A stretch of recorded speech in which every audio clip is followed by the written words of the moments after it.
Se a gente entende que adoração é obter o conhecimento, é ganhar o conhecimento, é formar a imagem de Cristo em nós por meio de contemplá-lo, se relacionar com Ele. O louvor é a expressão disso na nossa vida e também a proclamação nas nossas palavras.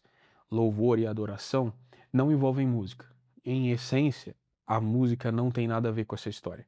Porque a adoração não precisa da música, ela precisa da mente para entender, compreender com profundidade e clareza e o coração para crer naquilo que se entendeu.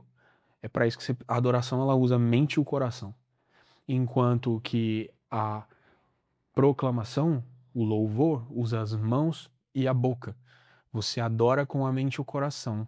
Você louva com suas mãos e com sua boca. Suas mãos, biblicamente, o reflexo das suas ações, das suas atitudes, daquilo que se pode ver sem palavras, enquanto que, obviamente, a boca, ela fala do que está cheio o coração, a boca é a proclamação com palavras daquilo que você está crendo e entendendo. Então, esse é um ciclo bem tranquilo de entender. Mente e coração adoram, mãos e boca louvam. Essas coisas em conjunto você tem a expressão mais saudável de adoração e louvor, que, de novo, nada tem a ver com música em nenhuma das suas etapas.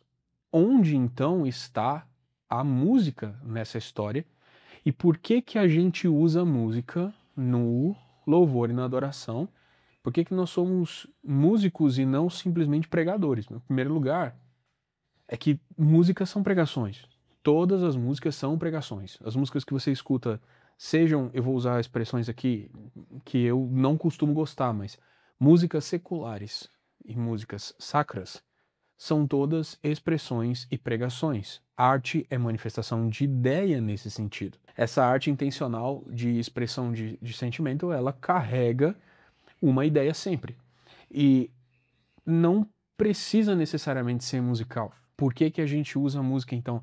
A música, ela tem a ver com uma expressão natural da nossa emoção. Emoção é a oscilação de afeição do nosso coração e Deus nos criou assim. Deus nos criou com uma afeição dentro de nós. Coisas que nós rejeitamos e coisas que nós desejamos.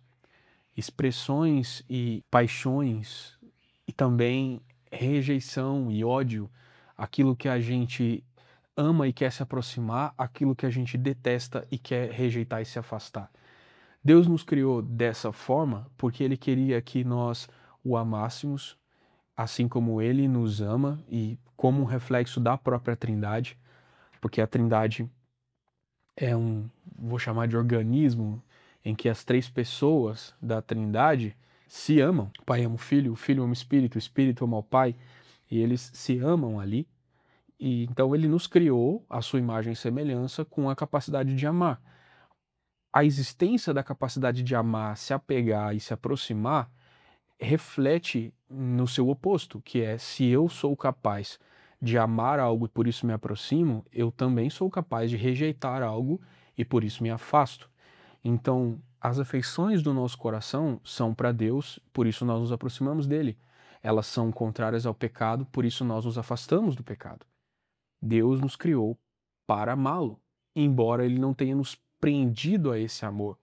Ele não nos obrigou a amá-lo. Nós o escolhemos a partir do que a graça fez conosco. Então, hoje nós somos capazes de escolher a Deus porque ele nos escolheu. Anteriormente, nós éramos incapazes de amá-lo. Mas hoje nós somos capazes de preferir a Deus nas nossas escolhas e rejeitar o pecado, porque a graça e o Espírito Santo têm trabalhado em nós. A emoção nada mais é do que várias cores do amor e várias cores da rejeição. As nossas muitas emoções, de vários tipos, elas são geradas na nossa afeição por algo e na nossa rejeição por algo, e as diferentes nuances da emoção são diferentes nuances de afeição e rejeição. A emoção com que nós cantamos, então a arte é entoar a mensagem com afeição. Isso pode ser feito por meio da poesia também. Você pode proclamar uma poesia com muita afeição, mas por que música? Eu não sei por que música. No final das contas, eu não sei por que música. Porque música, eu não sei como a música surgiu. Talvez a música tenha surgido como uma imitação do que a gente vê na natureza. Eu estou ouvindo pássaros cantando agora e eles incessantemente cantam. É uma expressão da sua identidade de pássaros. E nós somos capazes de fazer uma coisa que os pássaros não fazem, pelo menos eu nunca vi, que é entoar melodicamente as mensagens. Quando nós pegamos uma palavra, uma frase, e nós cantamos essa frase, nós incluímos uma linha melódica nela. Igual eu estou aqui com a minha Bíblia aberta, Isaías capítulo 42. Cantem ao Senhor um cântico novo, que ele seja louvado desde os confins da terra pelos que navegam no mar. Isso é bonito, mas se eu cantasse isso aqui, incluísse uma melodia nisso aqui, o próprio Salmo 42 tem aquela frase: por que estás abatida, ó minha alma? Por que te perturbas dentro de mim? E a gente canta essa frase: por que estás abatida, ó minha alma? Por que te perturbas dentro de mim? Essa foi uma linha melódica adicionada à mensagem. A linha melódica, ela tem uma força de incutir uma emoção e de guiar uma emoção. A linha melódica, ela produz essa linha guia e ela inclui no canto, ela inclui qual a emoção que você quer que o texto tenha. Entende o que eu quero dizer? Se eu só falar uma frase, eu deixo você decidir qual é a emoção que você vai incutir naquela leitura. Quando eu desenvolvo uma linha melódica, eu incluo na linha melódica um sentimento emocional e o texto que você está ouvindo não está mais limpo, não está mais puro. Ele é um texto que traz uma mensagem, mas também uma interpretação de como aquela mensagem deve ser lida a partir da melodia. E essa interpretação melódica, claro que ela vai ser muito cultural, as diferentes culturas vão ter diferentes escalas musicais predominantes, diferentes entendimentos dessas escalas musicais, mas vamos dizer que predominantemente a gente vai entender linhas ascendentes e como mais alegres, linhas descendentes como mais tristes, certas relações entre as notas, as terças, as quintas, os intervalos vão produzir na gente efeitos mais ou menos passíveis de ser preditos. Então, quando eu canto subindo, eu sei que as pessoas vão se elevar, e nessa elevação, dependendo da relação entre as notas, eu posso produzir um desespero, mas eu também posso produzir esperança a partir dos intervalos. Se eu cantar descendentemente, eu posso produzir descanso e aquietar na pessoa, dependendo dos intervalos das notas na melodia, ou eu posso produzir tristeza, reflexão, introspecção. Então, cantar é imbuir a mensagem com uma segunda camada. Eu tenho o texto puro, eu tenho uma cobertura sobre ele. Eu consigo incluir no texto alguma emoção.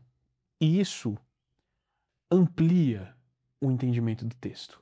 Porque, diferente de um texto que só se relacionava com a mente de forma lógica, agora eu tenho um outro componente que pode lubrificar esse entendimento, azeitar esse entendimento.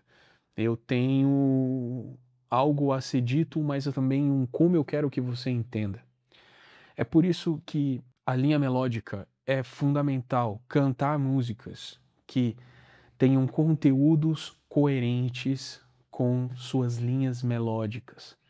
Acontece muito nos inários antigos, naqueles inários mais tradicionais, com as harpas cristãs, os cantores cristãos, de que certas músicas tenham embalagens muito tradicionais, cuja relação entre linha melódica e conteúdo de mensagem não é tão equivalente.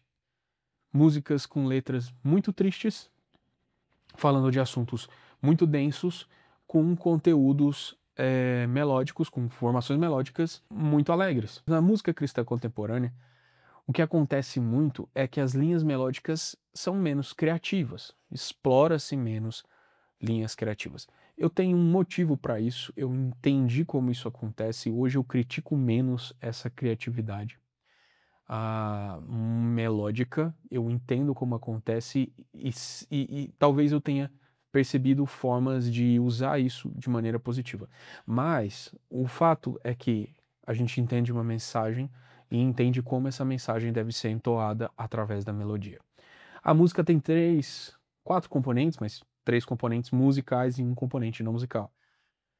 Melodia, harmonia e ritmo.